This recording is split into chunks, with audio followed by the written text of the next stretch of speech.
નમસ્કાર મિત્રો, સ્વાગત છે તમારું આપ સૌની સિયારી ચેનલ અને ગુજરાતી યુટ્યુબ ચેનલમાં હું નિકુંજ પરમાર આપ સૌનું ત્યારે સ્વાગત કરું છું। તો મિત્રો, આજના વિડીયોમાં વાત કરવાના છીએ।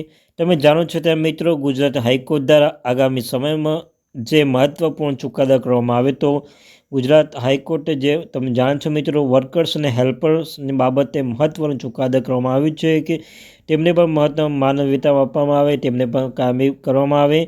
તો સાથે સાથે મિત્રો તેના વિશે આપણે વિગતે ચર્ચા કરીશું। અંતિમ સ્વરૂપ લેવામાં આવશે મિત્રો, શું ચર્ચા કરવાના છે।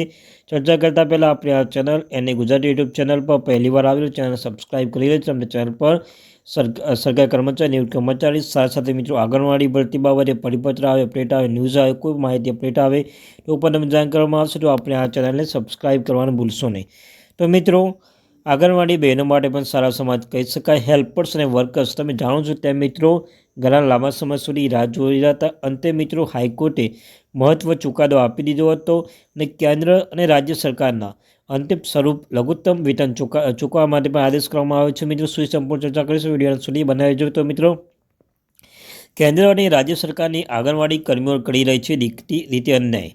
જસ્ટિસ નિખિલ એલ કેરિયલે મહત્વપૂર્ણ અવલોકન કરતા જણાવ્યું કે એવી દીખતી રીતે સ્પષ્ટ થાય છે કે કેન્દ્ર સરકાર અને રાજ્ય સરકાર બંને આંગણવાડી વર્કર્સ અને આંગણવાડી હેલ્પર્સ નાગરિક હોવાનું કર્મચારીઓને સંપર્ક નહીં કરીને તેઓને વેતનની યોગ્ય ચૂકવણી નહીં કરીને ભારે ભેદભાવ અને અન્યાય કરી રહી છે।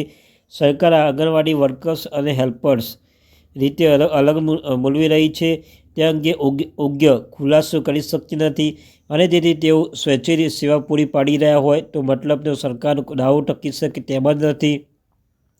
હાઈકોર્ટના ચુકાદામાં સ્પષ્ટપણે જણાવ્યું હતું કે આંગણવાડી વર્કર્સ, આંગણવાડી હેલ્પર્સ રાજ્ય અને કેન્દ્ર સરકારમાં કાયમી કર્મચારીઓ તેમજ ગણાશે અને તેથી કેન્દ્ર અને રાજ્ય સરકાર સાથે મળી તેઓને સરકારી સેવામાં સમાવી લેવા અને નોકરી કાયમી કરવા તેમજ કાયમી મુજબના લાભો તેઓને ચૂકવવા બાબત એક યોગ્ય નીતિ બનાવે।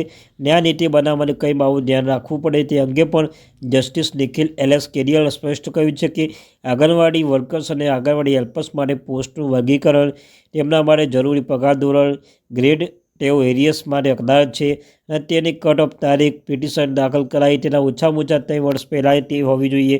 અન્ય જો કોઈ મુદ્દા ઊભા થાય તે પણ ધ્યાને લેવા જોઈએ અને કેન્દ્ર સરકાર, રાજ્ય સરકાર આ નીતિ 6 મહિના અંતિમ સ્વરૂપ આપી દેવું રહેશે અને ત્યાં સુધી અરજદાર આંગણવાડી વર્કર્સ અને હેલ્પર્સ લઘુત્તમ પગાર ધોરણ ચૂકવવું પડશે।